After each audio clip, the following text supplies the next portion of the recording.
and you are about to embark on the next Pioneer Knowledge Services Because You Need to Know, a digital resource for you to listen to folks share their experience and knowledge around the field of knowledge management and nonprofit work.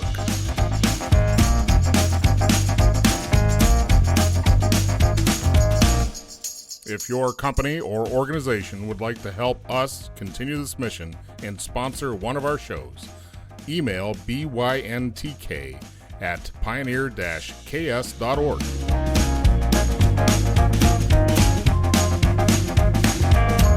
My name is Beth Carey.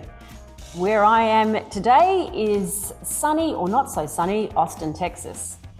I absolutely love working in the machine intelligence field, which, as you probably know it, artificial intelligence. And the reason is because it can have such a positive impact on society. But more of that later. My most fantastic job, what did I love the most? When I was working for an organisation, I guess that would be for IBM. I spent a couple of years facilitating leadership development because of all the great empowerment you can give in tools and discussion, collaborating with new managers and potential managers. So I love that development aspect. Today, what am I doing? Well, I'm a co-founder in my own startup. I've partnered with cognitive scientist John Ball around his innovation, which is language understanding for machines.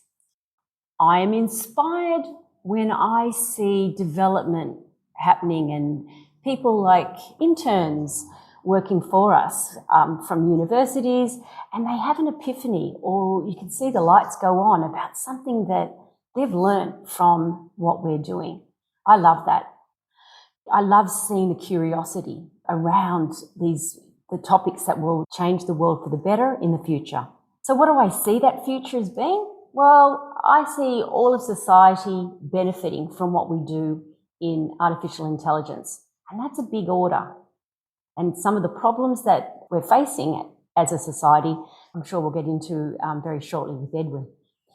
So finally, if I was stranded on an island, my top 3 must-haves are Wi-Fi, coffee, and my husband. And I'm not saying that's the order. They're the 3 I need. Thank you. Where did you first get introduced to machine language or machine learning? Great question, Edwin. Let me think. My inspiration, if I can segue to that, was with my co-founder, seeing what his passion was around brain science and linguistics. So I was more drawn to the area that is possibly a more marketing term, but the area of artificial intelligence because of that. I guess tell me more exactly what that is, what it is that he has got off the ground here. Okay, so when he was an undergrad, he was passionate or became obsessed with how do you make machines operate like a brain, understand human language. So I say a passion, but I think it was more an obsession for him. Mm-hmm. And so it was ticking away in the background for, decades. As I got closer to it, it became inspiring for me because I'd done an undergrad myself in applied science and was interested in the brain. But I mean, we're in a linguistic comprehension and linguistic, not translation, but understanding, right? Comprehension and understanding. So where does that cognition come from in a machine? So if you emulate what the brain does and then try and apply it to a machine, that's where I guess the magic happens, because when you think about our brain, it's pretty well known that it's extremely efficient and it doesn't need all the compute resources. For some. for some. Okay, so that analogy applies a lot of the time.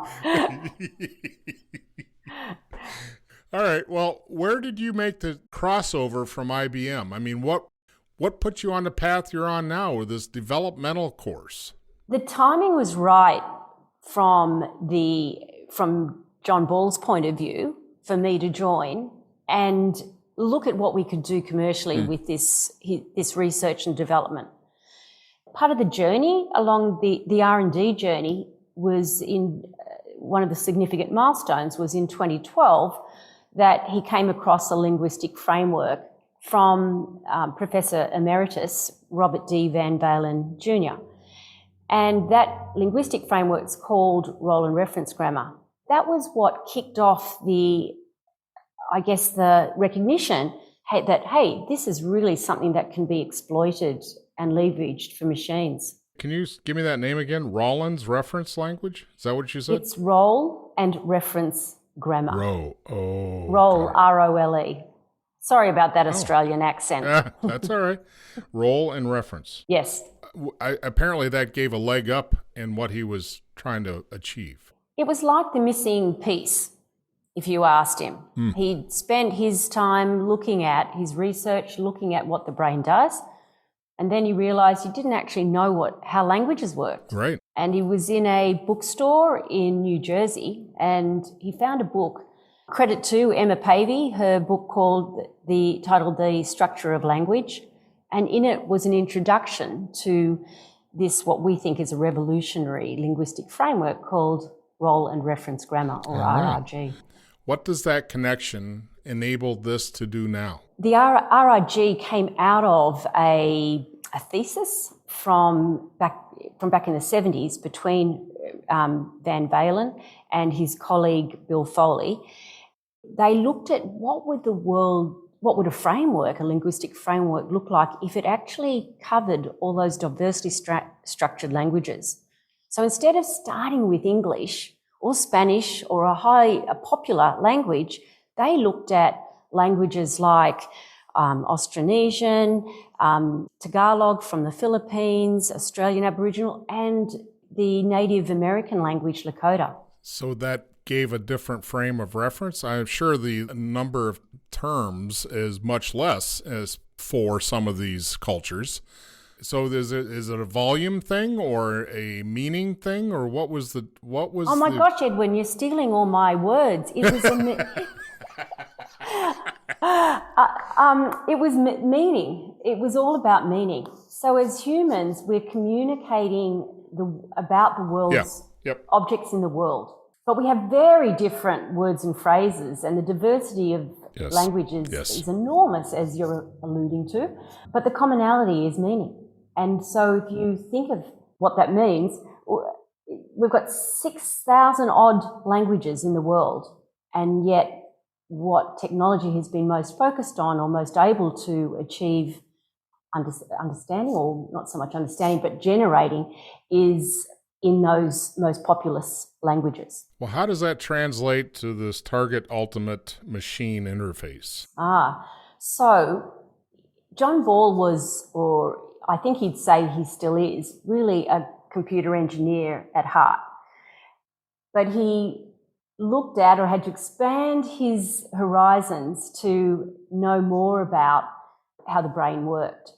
So he knew because I don't want to give away ages here, Edwin, but because he may have finished his undergrad in the 80s and he may have started his corporate IT career around that time, he actually learnt how mainframes and computers really work. Mm-hmm. So he was able to use the benefits and the restrictions of how machines work, to then say, well, how do I apply a linguistic framework to a machine? Mm-hmm.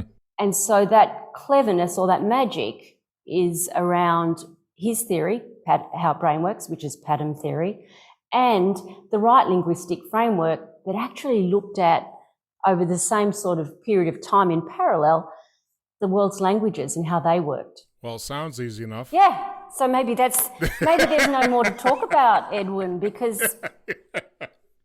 Well, I mean, the ultimate is that you're going to have environmental computing to where the interface is just voice. I mean, is that where we're going? Yeah. We call it the ultimate machine interface. It's language. Kudos to the 70s and the 80s of how do we get a computer interface with a GUI and constantly improving. Now the kudos goes perhaps to the generative AI that have shown a leap forward. Hey, look, people want to communicate with language. And so there's been a rush to how do we use that generative AI? Well, explain to me what that is. So that's more your machine learning and your deep learning approaches. And what they've taken a leap forward in is the way they construct sentences and the way that you can get such credible looking text and voice to interact with. And it's shown that it's just proven really that the most fundamental, most practical and easiest interface for us with machines is language. I think that idea has been around since Jules Verne and early space-type television shows where interacting with technology was that simple. And absolutely, Star Trek and Space Odyssey 2001, the irony, and I guess I'm stealing this from John Ball, he's recognized this for a while, Hollywood has had such wonderful ideas and forward-looking ideas about how we would interact with machines. The great progress that's been made, we're still not at that point where machines just do what we want.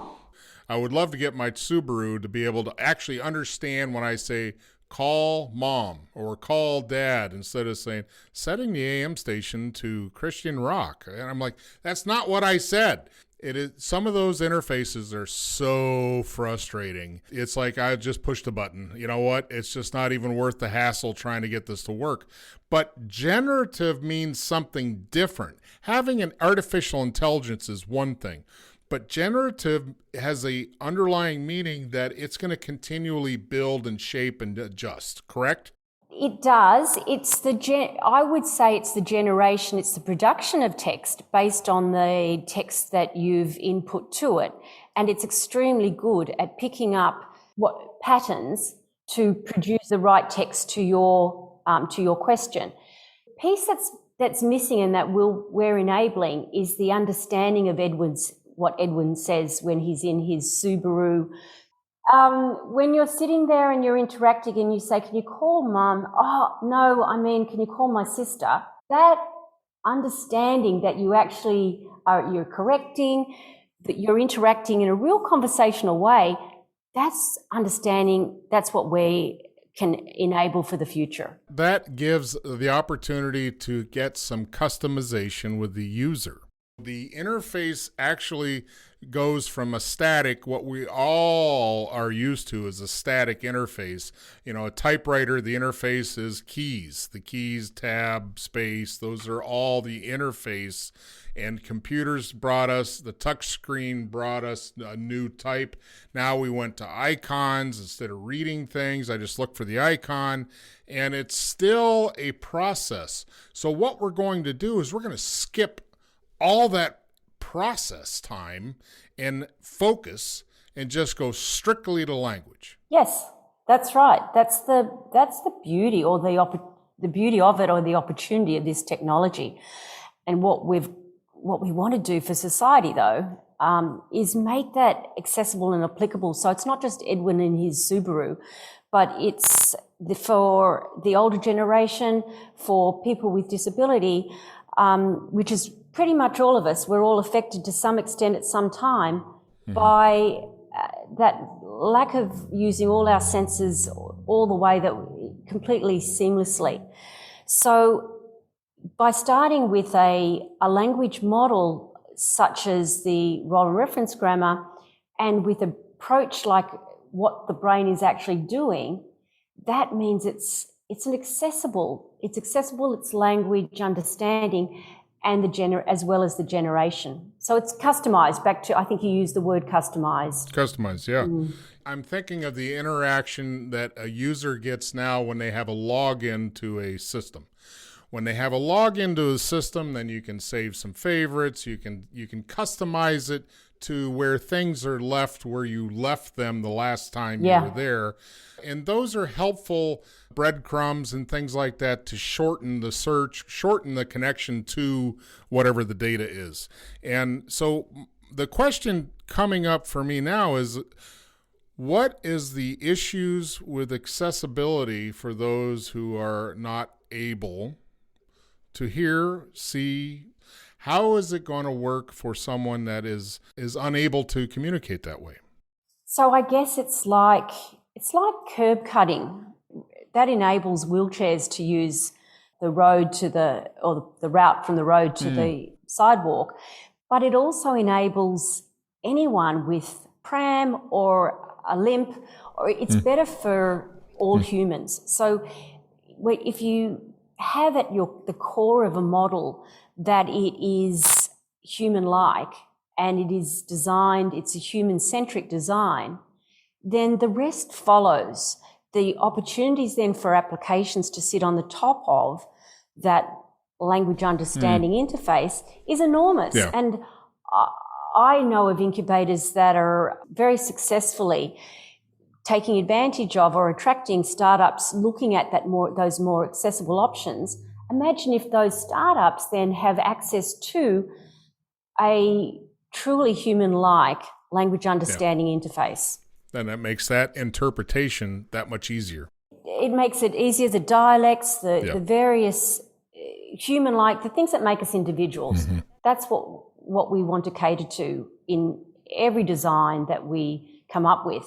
And so we help that even more. Seeing as all this seemed to start off with the synapses and the connection of the brain and how it operates in a language context, where do we make the break from machine interface to just inborn technology biologically implanted? Oh, you're better off asking Elon Musk that, and I'll just check his calendar and see if he's available tomorrow.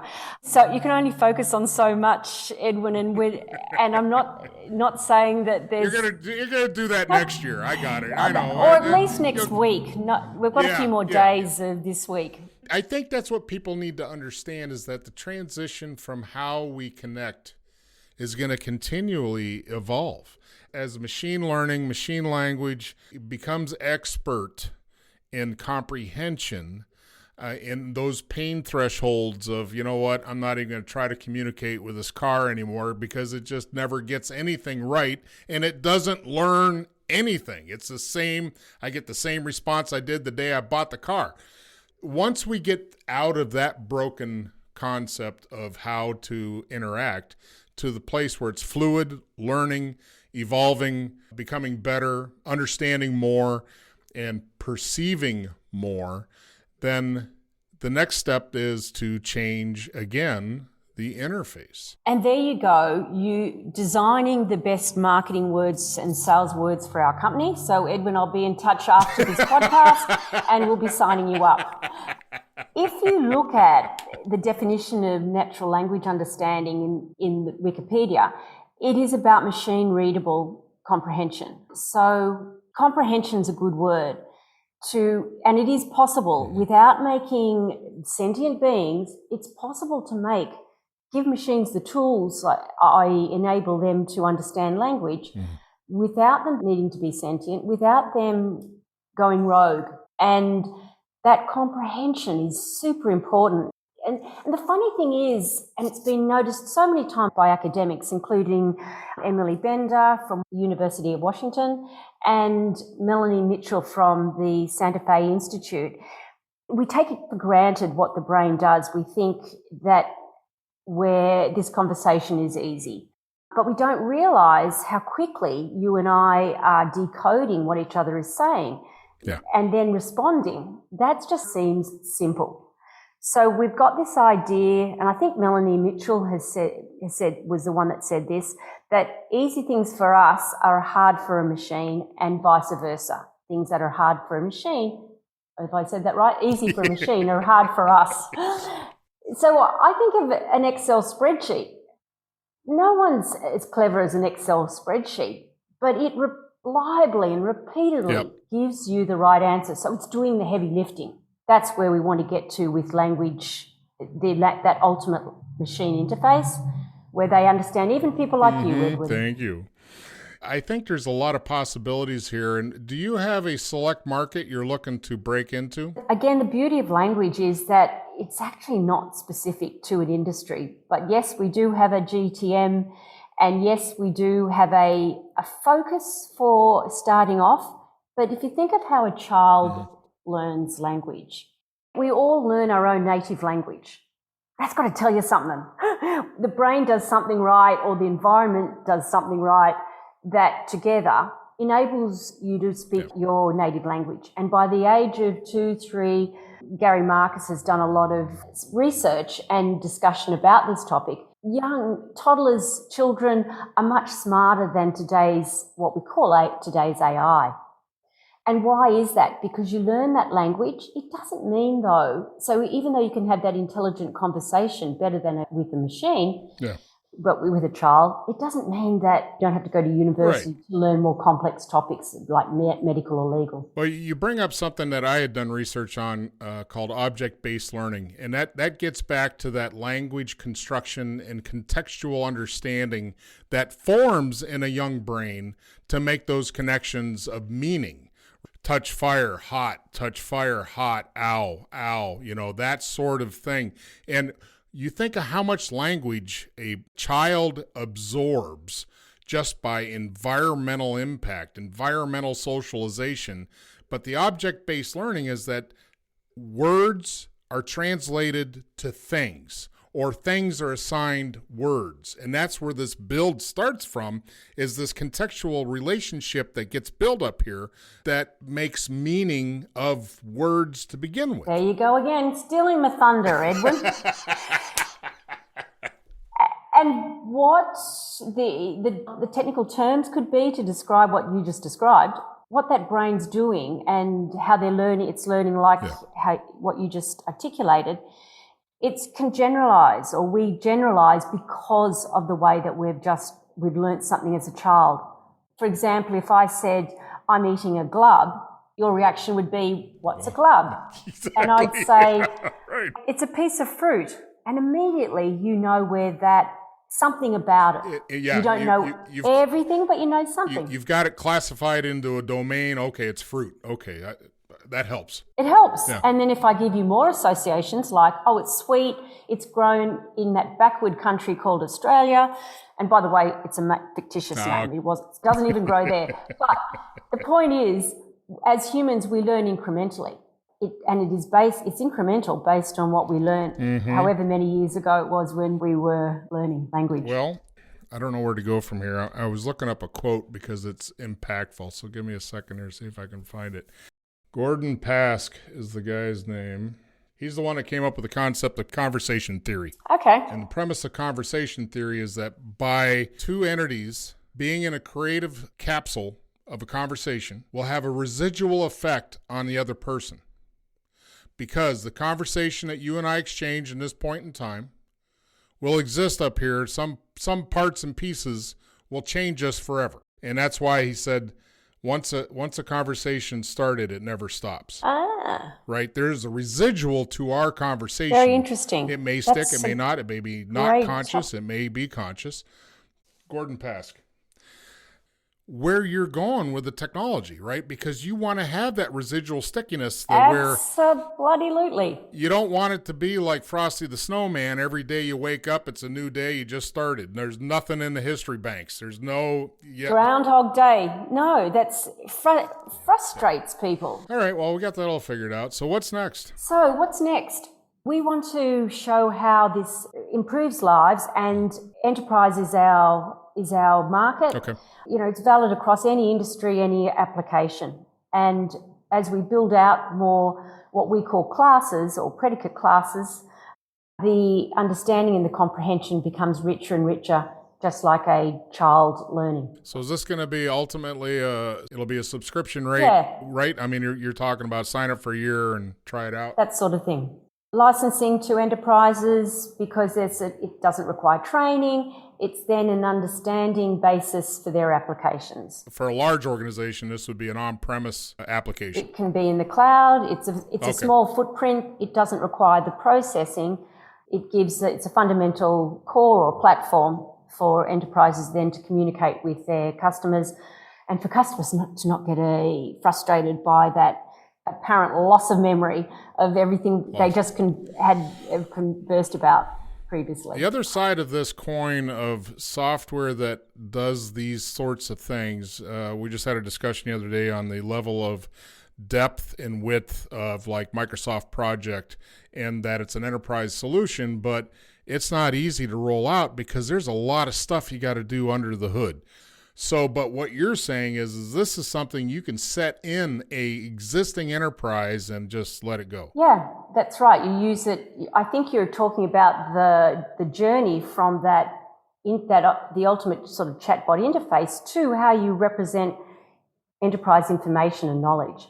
And this is that lossless management knowledge graph that makes the enterprise's information accessible with natural language. So when you say knowledge graph, are we talking about a visual interface with graphics? So for the enterprise to use it, whether they're a conversational designer or a developer, that's what they will see. So that friendly interface that they can add perhaps their own special product names and words because they just introduced a new product 2 hours ago. So that's more for the developer side. That's their interface, not so much the user interface. If you're talking about the consumer, all yes. they see, the customer, all they see is with the enterprise is that conversational interface. Could you define for me what knowledge management is? In my world, or I would call it the ultimate lossless storage or format to hold information. The context is held because data is language. It can be an orthogonal concept if you're brought up with databases, as most of us were. But if you store, whether it's journals, in media, whether it's all the enterprise, whether it's banking or whether it's retail, if you hold all your information in this lossless knowledge graph or format, then you've got, or your PubMed, you can store it in the right way. You can access the what, where, why, how of it endlessly and accurately because you've stored it according to the pattern theory and the role and reference grammar. And it's language independent, the storage.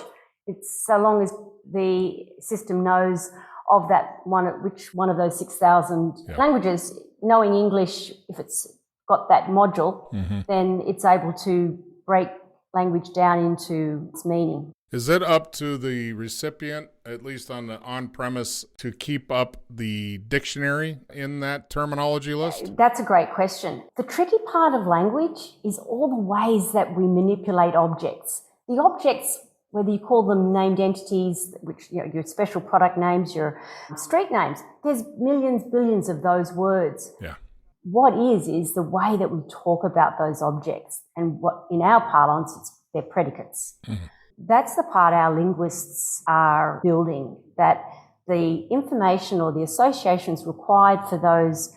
A little known fact is that 50% of daily conversation is covered by 66 words. Whoa. 2,000 to 3,000 gets you 80% daily conversation. And yet, computers have such a hard time. When Edwin asks a question one way, I ask it a different way. Exactly. Yeah. And there's thousands of different ways to say it. So you're talking more than just synonyms. You're talking more than just alternatives to a root word. You're talking about, I guess, selective perception. Don't know that. Right? I meant maybe that's not the right term.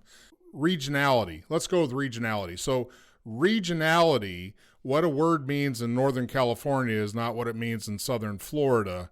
And it's the same language, it's more than just synonym. It's colloquialism, being able to tie in regional meanings. If you think of it from a human point of view, if you don't understand something, what do? You ask for clarification. Ask for clarification, yeah. But language is precise in context. Yeah. Back to my example about the glove and all the nuances given the locations, etc. If it's understandable to another human, we might err on the side of being more general or asking, or more specific, I should say, and asking clarifying questions. Right. But when you built it human-like, the biggest problem and opportunity is that disambiguating or working out what a word means in context. And without context, we don't operate very well. Well, if we can get to a machine disambiguating what a person is trying to say better than the phone interface that we now deal with, did you mean this? No, I didn't even say that. Oh my good God, another frustration pain point, right? Yeah. But if you can have intelligent banter back and forth to get us down to a sharp point, Exactly. then hallelujah, we're all happy. Exactly. All right, well, sign me up. I'm there. I'm Well, ready. you realize that you're also the salesperson for us. You'll get my bill in the mail. Thanks, Beth. I appreciate all that you're doing, and I'm waiting to hear more. Excellent. Thank you very much for the opportunity, Edison.